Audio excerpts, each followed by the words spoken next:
اتحیات کیا ہے؟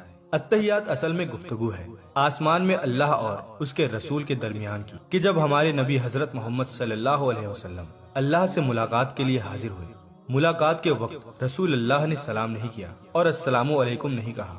اگر کوئی اللہ سے ملاقات کرتا ہے تو اس شخص کو کیا کہنا چاہیے؟ دراصل حقیقت میں ہم اللہ کو سلام نہیں پیش کر سکتے، کیونکہ تمام سلامتی اللہ کی طرف سے ہے۔ اس لیے رسول اللہ نے اللہ کو سلام نہ کرتے ہوئے یہ فرمایا: التحيات لله والصلوات والطيبات۔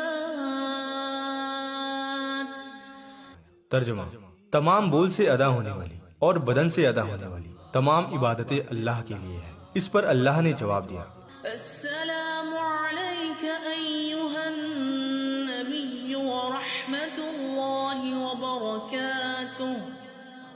ترجمہ: سلامتی ہو تم پر